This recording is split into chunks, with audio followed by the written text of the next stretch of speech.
All right, I want to welcome everybody to the our MMSA webinar on our ESG webinar series. We're on the third webinar, and this one is going to be really interesting. It's called A Look Under the Hood at Indian Law and ESG Governance. And we have two panelists. We have Carolyn Loder from Mineral Rights and Tribal Engagement, and Maureen Upton from Maureen Upton Limited. And I understand she's going to have a talk show pretty soon. So that's coming up. I'm sure she'll tell us about it later. Also, our webinar series is supported by the Jackling Foundation. That's one of our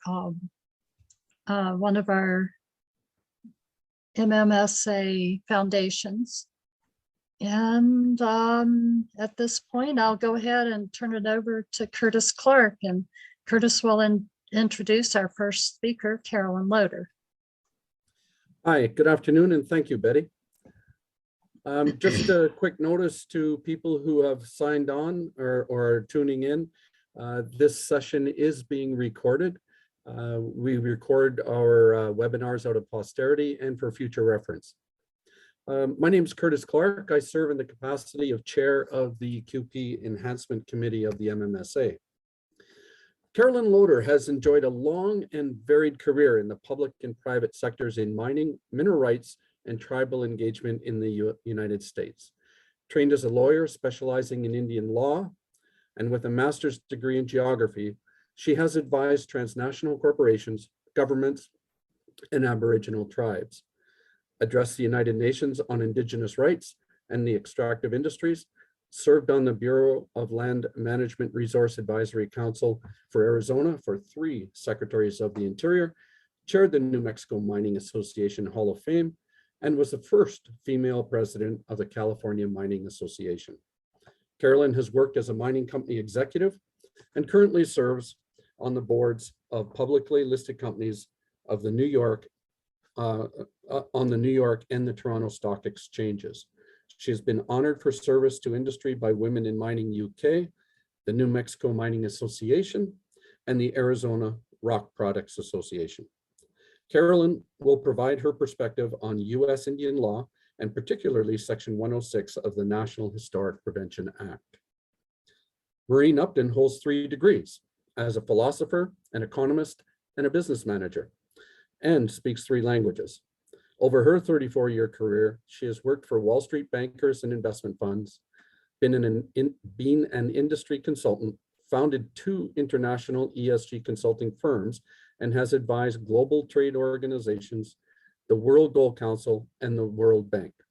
She has led Equator Principle initiatives of mining companies and provided expert review of a voluntary resettlement plan in Ecuador. All told, Maureen has provided advice for companies with projects on 6 continents. Maureen will lift the hood of ESG to discuss how the evolving governance landscape affects companies in the mining industry. Ladies and gentlemen, it gives MMSA much pleasure to host what promises to be an informative and engaging discussion on ESG governance in general, and specifically ESG-related engagements with tribes under federal Indian law. Carolyn, I turn it over to you.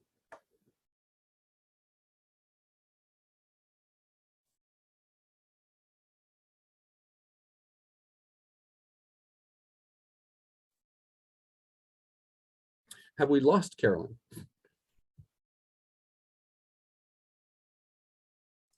Okay, is the screen up? Yes. Okay, well, thank you for having me today. This is obviously a hot topic, and I've been doing this for 30 years. And it's kind of interesting, 30 years ago, I actually did a presentation for a group in Arizona. And I think pretty much with respect to Indian law, I think I had the whole group asleep or disinterested in the first 5 to 10 minutes. So it's amazing how 30 years have transpired. And now it's a hot topic, and literally everyone wants to know more about it. So what I'm going to do is go over the basics of Indian law, which is going to be a crash course. you'll know more about Indian law than probably 99% of the US population by the end of this, because there's so much misinformation out there. And then get into the ESG side of it and how this is becoming prominent. So first of all, disclosure. Obviously, the views, thoughts, points, opinions expressed in this are solely belonging to me and don't represent organizations, committees, any of the boards I serve on. So just need to get that clear.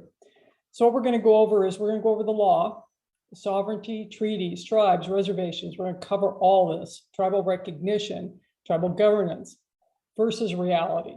They're two very different things. What's happening now is it isn't just the law, it's about ancestral lands, Aboriginal lands, ceded lands, the tribal activism, litigation, politics, and the global agenda. So let's go over sovereignty and give you a little bit of background there, because it's important with respect to the land, with respect to mining. Is in the 1500s, the Italians and the French, they basically came here for trade and commerce. They didn't claim any occupancy or possession. And same with the Spanish. The Spanish did claim possession, but they actually recognized tribal land, particularly with the Pueblo Indians in New Mexico. They actually gave them a formal title to their land. The 1600s, the English settlers came. They claimed possession, but they also recognized tribal land. And then where it started kind of falling apart, depending upon how you're looking at it, is those darn colonists came over and they declared independence from Great Britain. And things started changing. So first thing they had to do is they hadn't won the war yet, but they had to enter into a treaty. The very first treaty was the Treaty of Fort Pitt with the Lenapes, the Delaware Nation. And that famous picture of George Washington crossing the Delaware, well, that was their territory. And he had to get their permission to cross the Delaware. So they entered into a treaty, and he was to pay for goods and services for safe passage. Well, he didn't pay. And that was the very first treaty that was broken. And the tribe joined the British in the war. Many of the tribes did join the British, because remember back, the British also didn't claim possession in terms of ownership of the tribal lands. Treaty of Paris was the American independence. And then the treaties were still going on in 1785 and 1786. But these are important treaties in that they actually said for the first time, you, the tribes, are under the protection of the US and no other sovereign. This is where things start getting a little confusing as to the misuse of the word sovereign nation. So what happened is anyone, when you're going through Indian law, you know, the US Constitution, this little book you just carry around with you all the time, is Article 1, Section 8, it says that Congress shall have the power to regulate commerce with foreign nations, states, and Indian tribes. Well, is an Indian tribe really a foreign nation? They're not, but are they a nation? The words were distinct here. So what happened is in the 1800s, very famous action was the Marshall Trilogy. And if any of you go back to to Washington, DC, the Smithsonian, the American Indian Museum is worth going there. You will see an entire section on the Marshall Trilogy. And you'll see people gathered there looking at the documents, and then others that are the tourists who don't understand the magnitude of that, just kind of glancing and walking by. But it was 3 actions of the Supreme Court. And basically the first one didn't even involve an Indian tribe. And it was the ruling that tribes cannot sell their land. It's not theirs to sell. Okay, so they really aren't sovereign nations, are they? It's unclear. Then the second case, Cherokee Nation, obviously tribe involved. They said the tribes have the legal right to manage their own affairs and govern themselves, but they're not states nor nations. Now it's getting more clear. Then Worcester v. Georgia, that one said the US has the power to regulate tribes. And this is where Chief Justice John Marshall said they are domestic dependent nations. Those are the important words in US Indian law. They are domestic dependent nations. And really it was pretty much the end of sovereign nation status. They also ceased recognition of tribes as independent nations to which we could contract by treaty. So 1871 was the end of treaties. So this is what they are. They're domestic dependent nations. Really important to understand what this means. Their sovereignty exists only at the sufferance of Congress, which has the power to modify or limit a tribe's authority. You could somewhat say they're at the whim of Congress. Congress can change the rules by which how the tribes are organized, govern everything. The other way of looking at it is the tribe's powers are plenary, but not absolute, because Congress can change it. The words that were used in some of these cases is that the relationship is that of a ward to his guardian, the federal government being oversight and the ward being the tribe. The lands are held in trust by the federal government, except certain Alaska tribes. And Congress can, by statute, they can abrogate the provisions of an Indian treaty. The last two are important ones that just, if you're going to get anything out of this, is to remember these items under this slide. Is tribes have sovereign immunity, not Indians. Tribes are immune from suit unless they can't consent to or were given a limited waiver of sovereign immunity. Years ago, when I first started this 30 years ago, they would grant sovereign immunity. Now it's pretty much in contracts with companies. They'll grant a limited waiver or they won't waive sovereign immunity at all. And that immunity extends when they're acting as their official capacity as a governor, president, whatever the head of the tribe is. In their individual capacities, they are not held to that exclusion. And they have self-determination. They have sovereignty among their members with limitations. And they have the right to establish their own government, determine membership, enact legislation, and establish law enforcement and their court system. Tribes, they're all different names. You'll hear colonies, chapters, clans. They can be a tribal community in name only, and many of them are a tribal community in name only, because what happened is when these tribes were put on reservations, they were put together and other tribes were broken up, and they were done to protect military strength. The Apaches were broken into a number of tribes. The Yavapai Apache, they were combined with many other tribes. And it was also for minerals.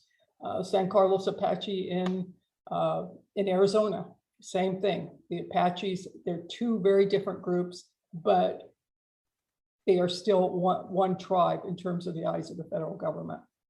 And they control 57 million subsurface acres of minerals now in terms of what their set-asides are. Okay, they have to be, in this case for federal Indian law, they have to be recognized. And they were recognized until Congress banned the treaty making. Congress can terminate a tribe up until 1970, and they did. They terminated 109 tribes and turned over the federal responsibility to states. Many Indians lost tribal affiliation. Acres and acres were removed. Interestingly, President Nixon put a stop to the termination of tribes. Then Congress enacted PL 103-454, and that is now the official list. So if you are dealing with a tribe, you need to know, are they a federally recognized tribe? And you can go to that list, and there's 3 ways for them to be recognized. It's not by the president, it's by an act of Congress, decision of a US court, or the administrative procedures, now with the Department of Interior. And currently there are 574 federally recognized tribes. So they're subject to federal jurisdiction, except PL 280 tribes. So you need to know, are you dealing with a PL 280 tribe? Very complicated if they're a PL 280 tribe, because some of those tribes, and it isn't state by state. There are some states where certain tribes are PL 280 tribes, and certain states that they have both. So in the case of being a PL 280 tribe, again, it is complicated. The state has criminal and civil jurisdiction over the tribal members, but they can't impose regulations or law. There was a situation in California where a tribe, an allotee, agreed to contract with a waste management firm and started bringing in trucks of human waste to dump on within the reservation boundaries, within the exterior boundaries of the reservation. And no one knew who had jurisdiction. The local sheriff pretty much ran away, BIA ran away, everybody ran away. And it turned out to be a shooting incident at the tribal council meeting. Quite the story. If anybody's interested in that, you can Google it. Very, very bad example of the complications of a PL 280 jurisdiction. States also can recognize tribes. So if you're dealing with tribes, you need to find out if they're also recognized by the state, but there's no federal applicability, but there are state rules if you are dealing with states. And again, tribes are immune from also from state law. Okay, tribal governance. Just going to do this real overview. Is basically two areas. They can be organized under the IRA, and that's where they have a constitution. Many of the tribes have on their website, they'll actually have their constitution up there. They'll have all their documents. Some are very secretive and do not allow for dispersal of any of those, but some of them have them all listed on the website. And that was under Section 16. They have to be an IRA, they have to be approved by a majority vote of the adult tribal members for the Constitution. And there's also a limitation of the tribe as a whole. So if you're dealing with a tribal council, it doesn't mean that they have all the duties. They may have limited duties, and the general council, which could be all members, have to vote on certain things. It's like the tribal council would be, in some cases, the executive committee. So just because you're dealing with the tribal council, it doesn't mean they have the authority to carry out all actions. So you need to understand what the authority is of those different groups. And it may be that the general council, which would be all tribal members, that they may have the only authority to enter into certain contracts. So in terms of tribal law, this would be where they didn't go under the IRA and the Constitution. They have their own governing structure. They have their own governing instruments, their tribal ordinances, the resolutions. And again, you can go online with the tribes that you're interested in, and many of them will post all their ordinances, and it'll be childcare, everything that will be in there. So now we're going to get in just briefly. I'm not going to go over the definition of Indian country. That's really critical in Indian law, but I'm just going to kind of give you a feel for the complexity or the insanity of land in Indian country. You have fee lands. And not only do you have fee lands, you have fee lands off the reservation, not in trust, fee lands on the reservation, not in trust, previously held in trust, and currently held in trust. That's just one category. Then you have allotted lands and split estate lands, prior patent, restricted lands. Restricted lands pretty much is when they have applied for trust status to put them into trust. Disputed lands, the infamous Hopi and Navajo, the Bennett Freeze on their disputed lands, years and years and years on the disputed lands. But there are also some very quiet disputed lands, like between the San Felipe Pueblo and the Santa Ana Pueblo in New Mexico. Nothing in writing, just other than that's their former belief that the lands between the two tribes are disputed, and put up fences, take down fences, put up fences, and take down fences. Then we have the Indian Claims Commission Act to resolve all these land claims. I put in the note here is that only 25% have ever been adjudicated, and Congress terminated that commission, and it's still going through the process. So knowing what land, if you are dealing directly with lands of a tribe, you need to have a really good understanding of what those lands are. Then you have the numerous legislation and acts that go by tribe, by state. An example is the Nevada Native Nations Land Act. That was as recent as 2016. So you really need counsel to stay up on all these changes in Indian country. And important too, obviously, for many people, reservations don't necessarily coincide with the ancestral lands. A lot of people think that a reservation is their land, their initial village, and it may not have anything to do with their initial lands. Okay, here's a website. If you want to go in and look at the lands, I put this in there. The Forest Service has a great one, and the web link is right there. And you can click. I just chose New Mexico. You can click on any of these areas that you may be interested in, and it will pull up this block here. And then you can click on more info. And usually on the more info, the treaty will be there. There will be all the documents, and they're totally accessible. It isn't like you have to go look them up in the federal archives. Under more info, when you click on it, that document will be attached as to the land.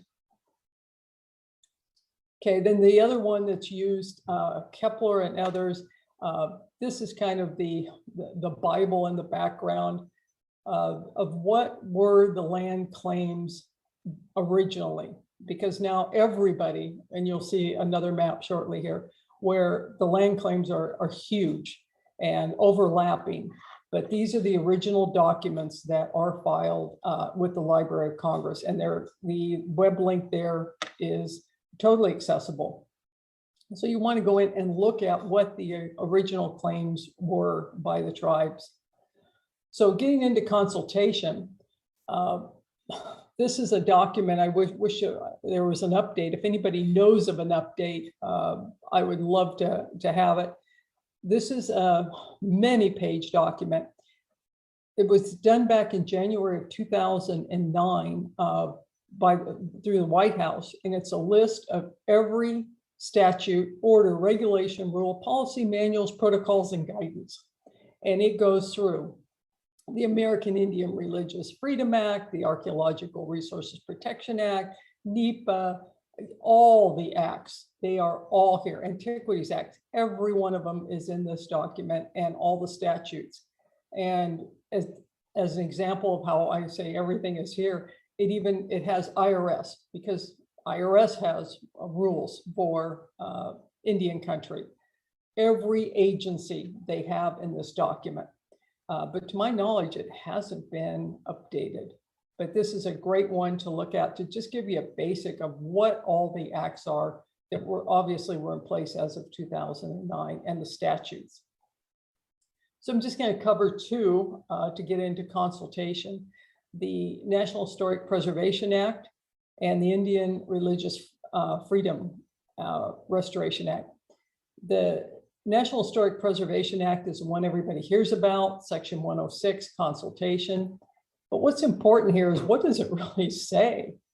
It requires agencies to initiate review. Those are the words. And then it requires agency to consult with any tribe that attaches religious and cultural significance. The words here are pretty vague. There is the State Historic Preservation Officer, the SHPO, and they are to consult with the agency directly. And then it says that properties of significance to a tribe may be located on ancestral, aboriginal, or ceded lands of that tribe. It doesn't have to be their reservation. And the agencies must make a reasonable good faith effort. And then you have the THPO, the Tribal Historic Preservation Officer, and all their requirements. One thing to note about the THPO is each tribe is different as to what their duties are in terms of authority. In some cases, they're independent of the tribal council. In others, they report directly to the tribal council. So if you're dealing with a THPO, you need to understand what their role is and what their limitations are. Then you get into the American Indian Religious Freedom Restoration Act, which a lot of people aren't really talking about this, but this is a really important act, is to protect and preserve their inherent right of freedom to believe, express, and exercise their religion. And what's really important here is they have to be deprived of a government benefit or coerced into violating religious beliefs. And there are many cases, and I have them in the notes that with the PowerPoint, I believe Betty will you'll have access to, of those cases. And in all of them, the tribes did not prevail because they weren't deprived of a government benefit. That's what the actual words are. And they weren't coerced into violating their religious belief. They would make a claim that a pipeline was against their religious belief, but were they deprived of a government benefit, or were they coerced into violating religious beliefs? And there's Forest Service cases there. I did the list there. It's worth reading the cases because this is going to be coming up in the future. And then just states, I just randomly pulled New Mexico out. 2005, Governor Richardson. You also need to look at what the states have done with respect to consultation and their recognition of the federal consultation process. And here, Governor Richardson, he issued an executive order, and then it starts spinning down to each agency. And the New Mexico Energy, Minerals, and Natural Resources Department, they came up with their own memorandum of their top 10 issues with respect to sacred places. And then he also issued an executive order on environmental justice. And when you start reading that, you'll find out that there is a state link to the tribal, to the federal consultation process. So you need to look at what's going on with the states and any memorandums they have with the federal government. So where's this going? Compensatory mitigation. Oh my gosh, talk about the insanity of who's on first and what's on second. Okay, so Obama in 2016, he came out with the compensatory mitigation policy. Then Trump issued a bunch of executive orders, and he then rescinded the policy. Then Biden comes into office, and Biden issued his executive orders on climate change and energy justice. And then in July, they rescinded the Trump rescission, if that's totally clear. In other words, it's back in. So compensatory mitigation is back in the manuals, and I have the link there to that.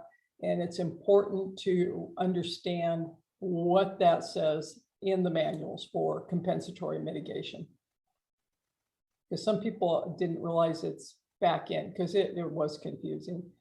And then there are a number of orders. This one is a joint secretarial order, and 3403 came out. This is an important one. This is pretty current. I would suggest you read this one, pop it up, Google it, get it, and look through that. So the last part of this is you got the primer on Indian law. Now we're into reality. And up until a number of years ago, it's been just Indian law, and now it's different. So I told you about the land and the land status, and that is very specific. There is definitions of allotments, there are definitions of fee lands held in trust, very clear. Well, now it's not clear. Now we're looking at ancestral, aboriginal, ceded lands. Now the statutes and policies that were very clear now are, do we need consent versus consultation? Consultation, now is it going to require, now the words are compensatory mitigation. Then we have tribal activism that's going back and saying, we need to go back and look at whether or not the US even had the right to ever ban treaty making. There's a whole manifesto on that in the not too distant past by a group that is pushing that angle. And it's no longer local, it's now global. So again, the ESG here. So here's the new map. I showed you those other historic maps, which were the law, so to speak. This is native land out of, it's a Canadian website, and all the tribes, and it's global, put in their information. Excuse me. And you'll see, not only is everything covered, but it overlaps. So now we have ancestral lands versus reservations. Excuse me. Again, New Mexico. On the right are the reservations. And you can see they're pretty small in terms of size, except for the Navajo Nation off to the left, which is the largest in the nation. On the left side are the claims of numerous tribes of their ancestral lands, completely covering the state of New Mexico. So now we get into statutes, policies, orders.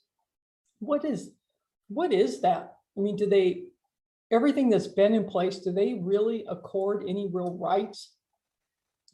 And the biggest issue has been that ward and trustees status. The Supreme Court acknowledged that there's a difficulty in balancing that competing interest within the Department of Interior, because the Secretary of Interior has two roles. They have to act as the federal government, but they're also the trustee for the tribes. And is it really realistic for them to have a fair chance in litigation when you have the federal government on both sides of the argument, representing two parties that they're responsible for? And then there's a whole question of the standing of the orders and the challenges of them. Tribal activism. It's been pretty quiet until lately. I don't know if anybody even remembers the AIM movement back in the 60s. Started in Minnesota, and then they took over Alcatraz back in 1969, 1971, and they occupied it for a long time. They also occupied Wounded Knee, but that was back before the internet and a lot of media attention. Then things started changing. 2017, another one. I don't know if anyone even knew about it, but at the end of the Rose Parade, you can see the teepee there. They kind of hijacked the end of the Rose Parade in California. And it was a protest, but it didn't get really any media attention. And the channels that were explaining what flowers were on the floats didn't even mention that this float appeared at the end of the Rose Parade. It was just cut off in terms of the footage. But in 2000, about 2000 on, you have the DAPL protest, and this is, I believe, a Lakota has chained himself to the equipment. The Dakota Access pipeline, and then you have the Keystone pipeline protest. Then in the upper right, the Indian land that was put up to look like Hollywood. If any of you remember the Hollywood sign, you can see it, and it's actually the same font as the Hollywood sign. So that was just put out in the middle of the California desert. And then the protests in Reno over Thacker Pass and the lithium, it is becoming much more in the media. So the global pressure is basically, we have what they call UNDRIP, the United Nations Declaration on the Rights of Indigenous Peoples. And when this was adopted, Australia, Canada, New Zealand, the US, we did not participate. But since then, all four have expressed support for the declaration. And you should know what this free, prior, and informed consent says. And then the big question is, what is consent? In Article 29, no storage or disposal of hazardous material shall take place in the lands of Indigenous people. Well, what are the lands? Is it the ancestral lands, the Aboriginal lands, the ceded lands? Is it the reservation? This is all needs to be worked out. Let's see, Article 28. They have the right to restitution, if not possible, then fair and equitable compensation for lands, territories, and resources which have been confiscated, taken, occupied, used, or damaged. Again, these are really important words. And then Article 13 says that you shall, as a nation, consult and cooperate in order to obtain free, prior, and informed consent before adopting and implementing legislation or administrative measures that affect them. That's really big. But again, what does it mean, free, prior, and informed consent? So, a couple of slides to wrap up here is get to know your tribe. When I say your tribe, whatever your project is, it may be 4 tribes, it may be 6. Don't assume it's the one next door, because you don't know where their Aboriginal or ancestral lands were. And kind of in Indian country, the joke is if you know one tribe, that's all you know. Many people is like, well, I've worked with one tribe. Yeah, well, so what? You don't really know anything. So even if you do have worked with many tribes, you still don't know much. And that's true of even among the tribes. They know their tribe, but some of them know very little about the others. Don't make assumptions.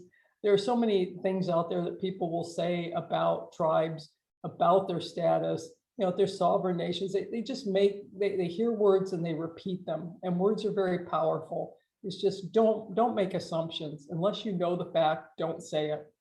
Know the statutes. Big one, get appropriate Indian legal counsel. Now, when I say appropriate Indian legal counsel, I'm talking about a law firm or an individual that is their area of expertise, not a law firm that says we can provide that service.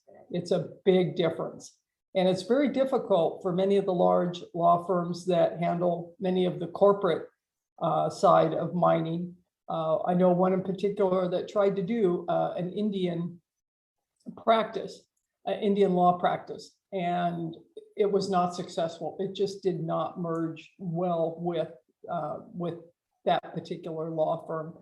But look it up and find out who you're going to use and what their experience is in Indian country.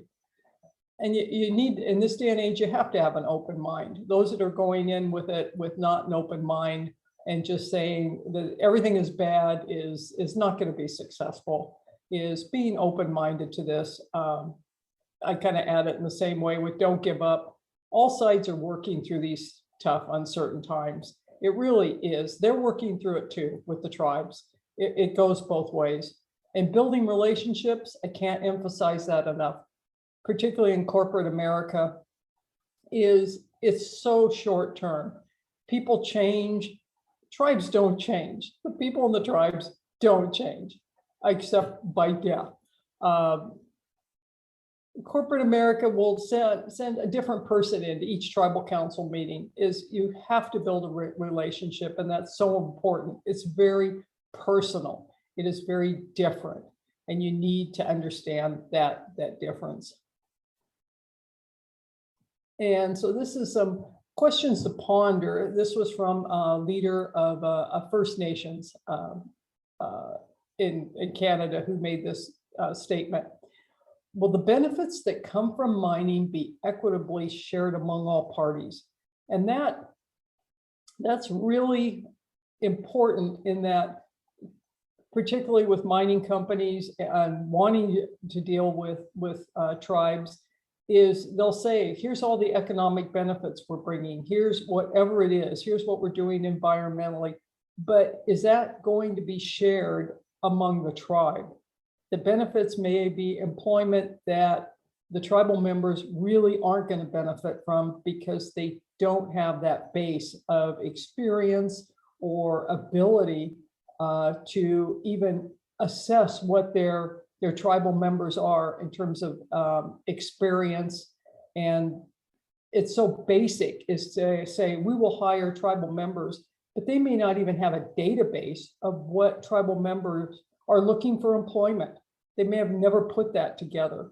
So you have to look at it from a different viewpoint, is how is that going to really be equitable to the tribes? And then his last comment was, can we even be environmentally smart, culturally aware, and economically prosperous without trading one problem for another? I have no idea what the answer to that is, because it's very difficult. Is what trade-offs, what indirect consequences are there? Because there will be trade-offs and there will be indirect consequences. So with that, that is my conclusion. Thank you very much, Carolyn.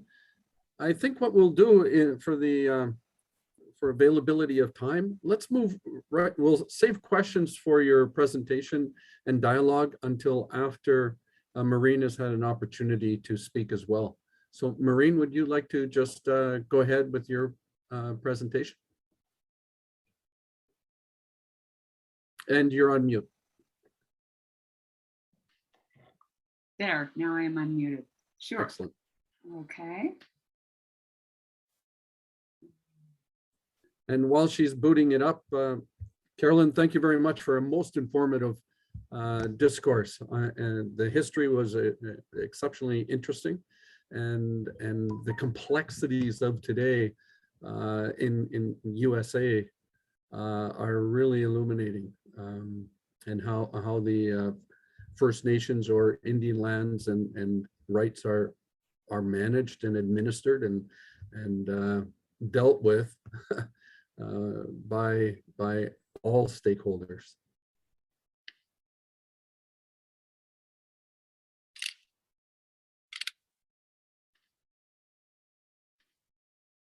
Okay, Maureen, Okay. we just need your presentation on screen.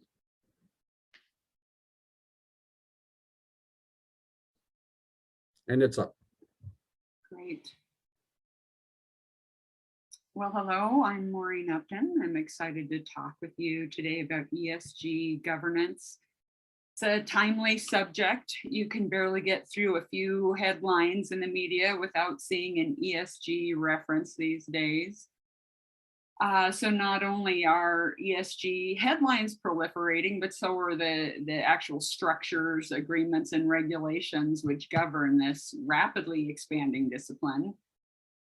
For example, ESG-related frameworks are now embedded in listing requirements of stock exchanges, at the equity issuance level, best practices and alliances for asset managers on the institutional investor side, driven in part and accompanied by demands for responsible investment options by retail investors. And on the debt capital side, loan covenants often have ESG requirements. And then of course, there's the Equator Principles, which govern bank lending. Of course, we have a lot of individual companies and industry groups that are making their own ESG commitments, and that's been happening for some time.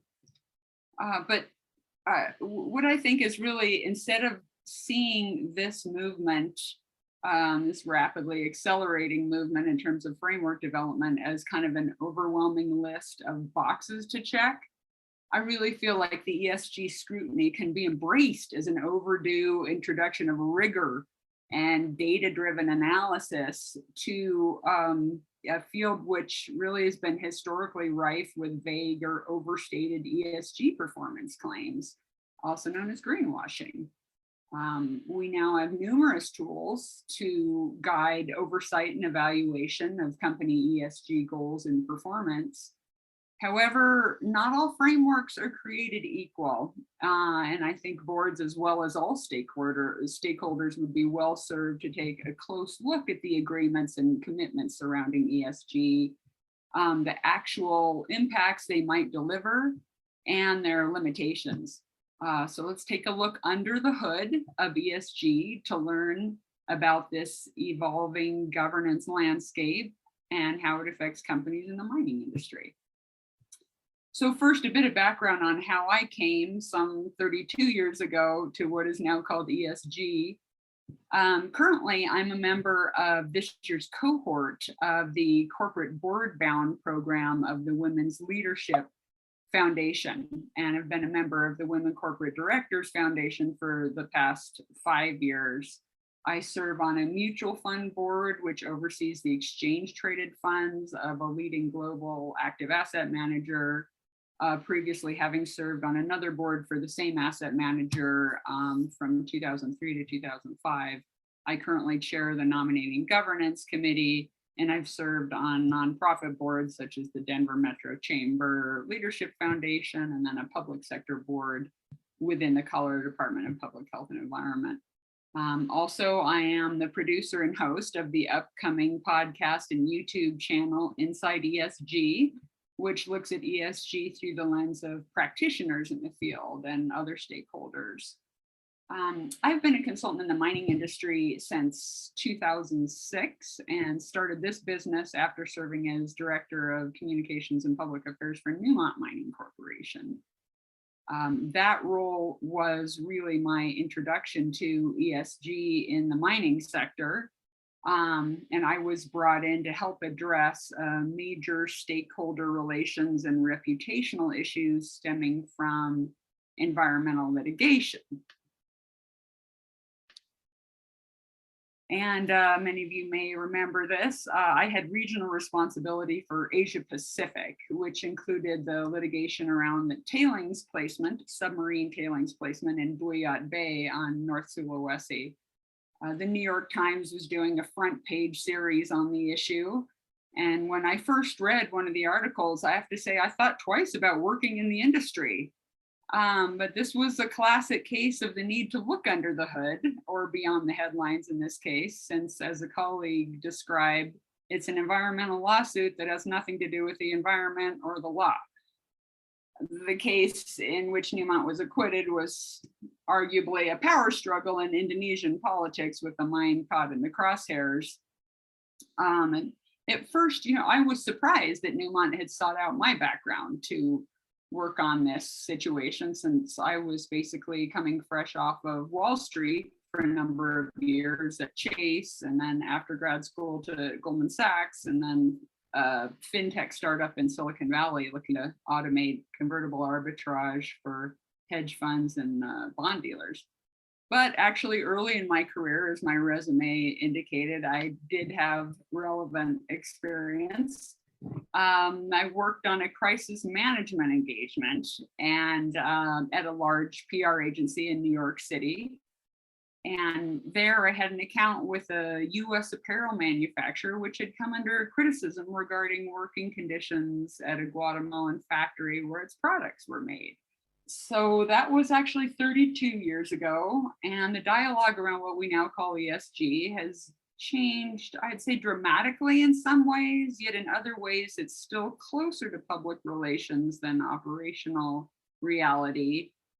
At its worst, ESG PR is greenwashing, or overstating a company's positive impacts while minimizing or just not acknowledging the negatives.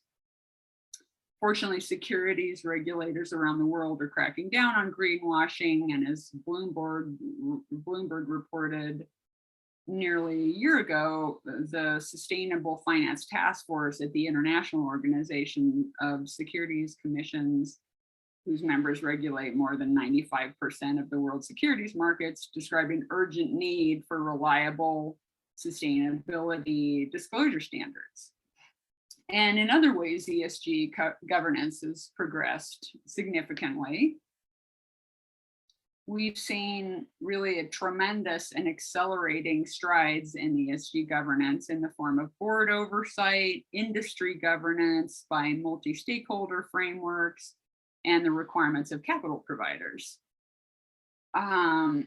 Several years ago, the IFC began promoting a view of sustainability investment, which the discussion shifted away from a focus on inputs or how much companies were spending on certain ESG products, beyond outputs, like how many schools were built in a host community, to actual outcomes, such as, is the new generation in the community, do they have access to higher education?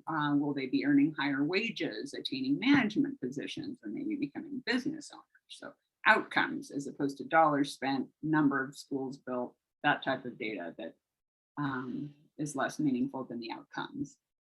And I think that might be the best lens really to view ESG expenditures and programs, beyond the box checking to the outcomes: better pay equity, reduced greenhouse gas emissions, more transparency and accountability. Because becoming a signatory to or member of a global or industry specific ESG framework could be driven in part by the question, what does this do for our stakeholders? How can we monitor this impact over time? Does earning a top spot in a sustainability ranking table translate to better outcomes along the company's stated goals?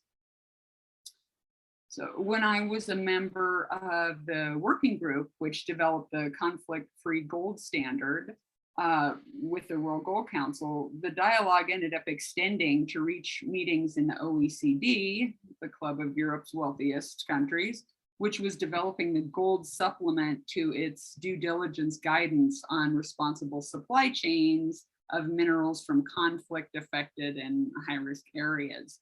Another stakeholder in this process was the IECC. It was Electronics Industry Citizenship Coalition, which became the Responsible Business Alliance and has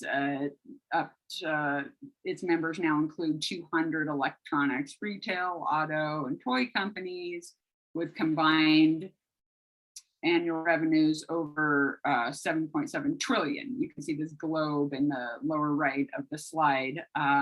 It's really every tech company you can think of. And they want to make sure they're not buying conflict minerals. But ESG frameworks, some established, some much newer, really abound among mining companies, from producers to end users, around cyanide management, mercury, biodiversity. And then at the exchange level, the SEC has been intensifying its focus on ESG disclosures and policies, with more to come. In Australia, the Joint Ore Reserves Committee Code, or JORC, regulates publication of mineral exploration reports. And as many of us who've contributed to these reports know, National Instrument 43-101 was created to protect investors from unsubstantiated mineral project disclosures. So from what I've seen and worked on, much of what could be considered ESG content in a 43-101 report, well, as we know, it falls under Section 20, and some of those look a bit thin. So yes, there's the Securities Administration requirement of 43-101, but I'm not sure really if the fullness of the Section 20 disclosures is really policed to the extent that maybe it could be. And of course, in South Africa, we have the South African Code for Reporting of Exploration Results, Mineral Resources, and Mineral Reserves. So we have many frameworks at the issuance level. And then at the asset management level, I just put one up here, US SIF, because that's gained quite a bit of traction in the US, nearly total traction. their members have 5 trillion in assets under management or advisement. That doesn't necessarily mean that every one of those dollars is in an ESG fund, but those are the assets under management of the members. So it's investment management advisory firms, mutual fund companies, research firms, broker dealers, banks, the whole ecosystem really of asset management. So the title of this whole webinar today is Looking Under the Hood, right? So the question is, why do we need to look under the hood? Well, in the case of ESG loans, I mentioned Equator Principles a bit ago. And I don't know if the loan mentioned in this Bloomberg article is really was from an Equator Principles financial institution, but what the article points out is there really aren't teeth in place to enforce the covenants being held to, the companies that borrowers are committing to, and in some cases there'll be a 1 basis point increase in interest rate if they're found to not hit the targets mentioned in the covenants. But again, nobody's policing the targets being hit in the covenants. So that doesn't seem like a very robust measure of ESG lending. And then this is the February issue of Mining Engineering, and right up here we have diversity and inclusion mentioned. The article points out the labor shortage that we have throughout the economy, not just in mining. So obviously diversity and inclusion has a very clear bottom line impact in that area. We need everyone to feel comfortable and valued at work, or the industry could lose them. But on that note, also on February 1st, a major, I'd say, diversity and inclusion news item hit the headlines. Rio Tinto came out with this report of a pretty negative situation with workplace harassment, sexual harassment going on. Obviously, Rio Tinto is globally recognized for their sustainable development leadership. They commissioned their own report and then went ahead and made that public. So I'd say that's laudable transparency. It begs the question of what kind of monitoring mechanisms were in place. Could they have helped to stop this activity much earlier on? Obviously, the report was commissioned in response to data coming in about this activity, but shows you sort of even the best performers can have activity going on and bad actors within the company that could have a huge amount of damage to their reputation and access to capital, really. So another reason to look under the hood, so you can put up numbers that we have a huge number of women among our employees, but do they feel safe even? That's a little bit more of a nuanced question.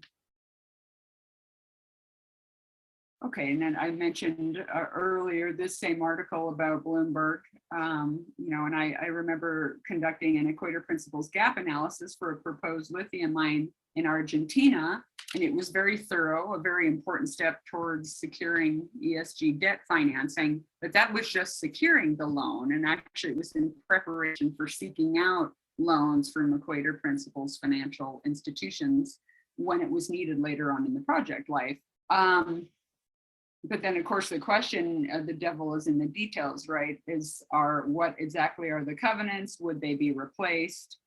Would they be enforced, not replaced?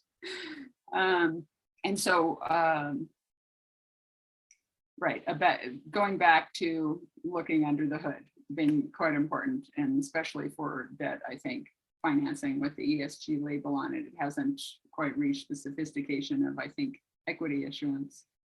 And then, so aside from lenders, equity investors, so what other stakeholders could have an influence intentionally or not on ESG trends? Well, I'd say maybe two unlikely players, the Federal Reserve and NATO. So times are changing. We've got the apparent promise of the global pandemic waning. Not that it really hurt the economy or the stock market here. But now central banks are tightening again. Just last night, we had the Labor Department release a annual consumer price index rise of 7.5%, the biggest rise in inflation in 40 years.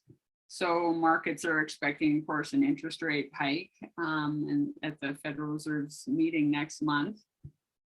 Even some people were predicting an emergency hike before then. There's always a lot of different dissenting views on what the Fed's going to do. Nobody really knows. With rising rates and a cheaper dollar, many precious metals especially become more valuable, but as well as other economic benefits throughout the whole mining ecosystem. But mining companies and their employees still need to make a living in an environment that might be heading into a recession. I think there was definitely a time when ESG was thought to be by many a bull market luxury, and perhaps it was. I think that thinking has clearly fallen by the wayside. However, it will be interesting to see what a US or even global recession would do to corporate ESG strategies and programs. We'll have to stay tuned. It'll be interesting to see, will they get kind of smarter with ESG spending, bring more things internal, work more on making commitments a reality as opposed to just commitments. So we will have to see. And then NATO. So good old fashioned geopolitics. Every time we think that we're kind of in a post geopolitical world, that turns out not to be the case. NATO is being revived as it probably should be, along with US forces already being deployed into Europe.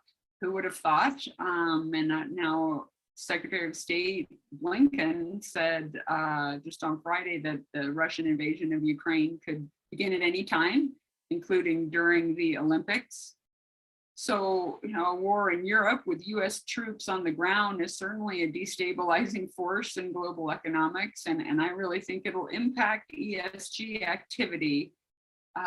We will have to see how, but people could be very distracted by their own being sent to the battle lines. And I think that'll affect corporate America as much as it will Main Street America. So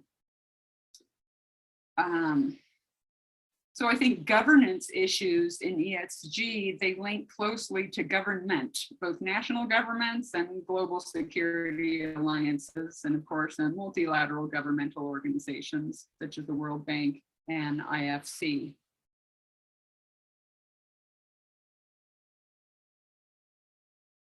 So these are some broad questions for us to ponder about, and that concludes the remarks that I had for you today.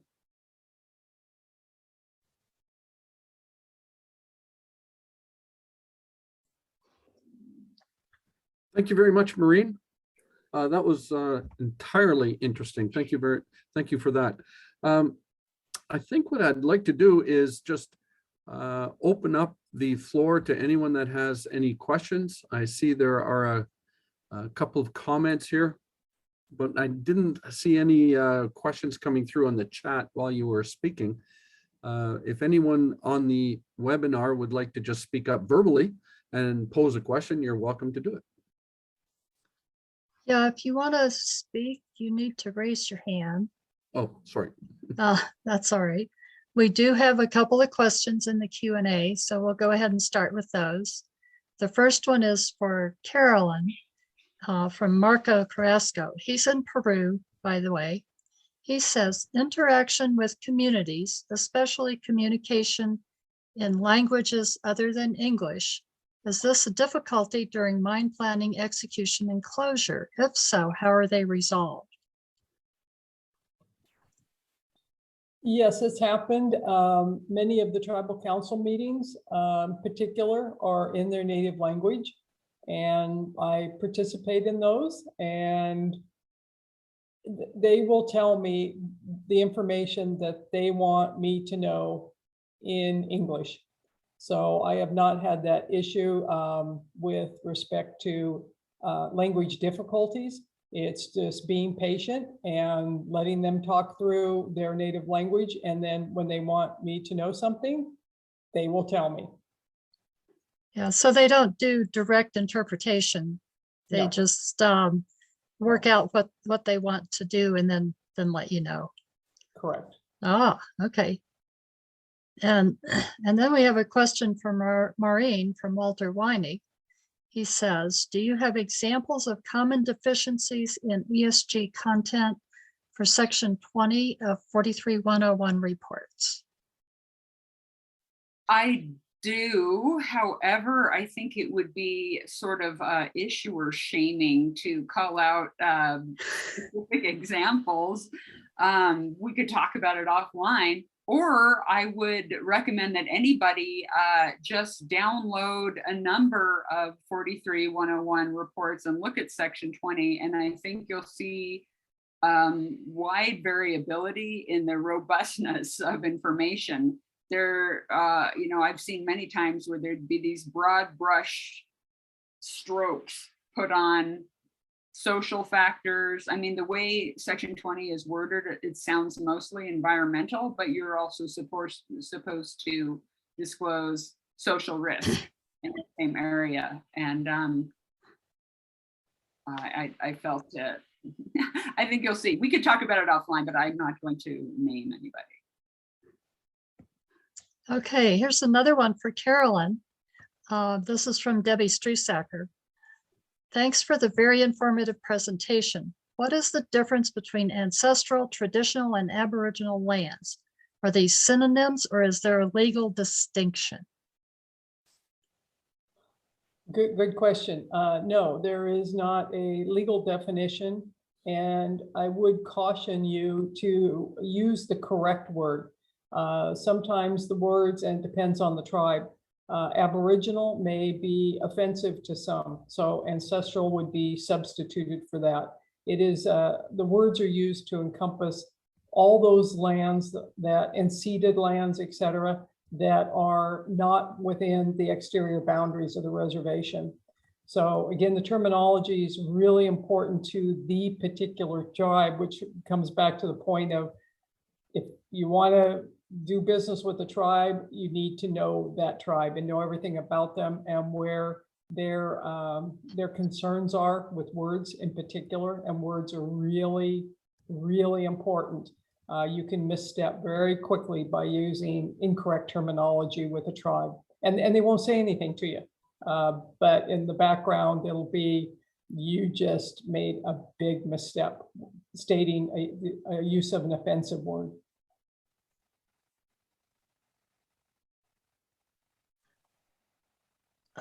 All right, we have another question. We understand, and this is from Mark Barron, we understand the intangible benefits to ESG, but is there a measurable, tangible economic benefit to the lender for the imposition of ESG covenants? And that sounds like a question for you, Maureen. Yeah.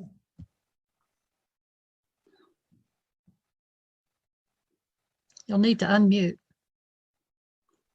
Well, I was thinking, which I can do. Yeah, right. Usually. That question itself is, I think, part of the problem that, what is the economic benefit of an ESG lender to the borrower staying within the covenants? I think it's reputational. And to the extent that an ESG loan can blow up in public and especially perhaps harm some stakeholders. In the headline that I put up was about a housing project, supposed to be seeking kind of housing justice, and it didn't. So there were people harmed, arguably, in that they weren't protected or offered opportunities that they were supposed to have been. But I kind of feel that if investors don't go after the institution or demand better performance in terms of assurance of those covenants being met, then that therein lies the economic benefit. That's the problem. Exactly. I don't know if your question was meant to make a statement, but I think it did make a statement that is the problem. The lack of economic harm or benefit to borrowers staying within their covenants. Okay, that's all the questions I'm seeing. You all did a great job and we really appreciate it. Curtis, do you have any additional? Oh, Mark Bowen says it was not intended to make a statement.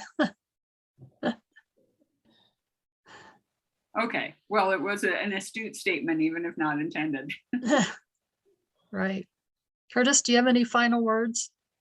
I'd just like to thank both Maureen and Carolyn for sharing with us their years of experience and expertise.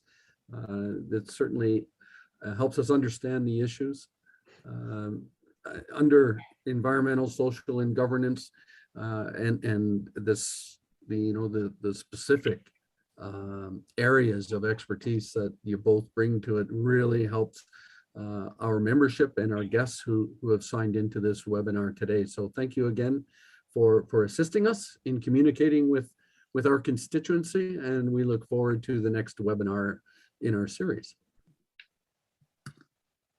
Okay, thank you very much. Thanks, Carolyn and Maureen. I will end the webinar now. Thanks very much. Thank you.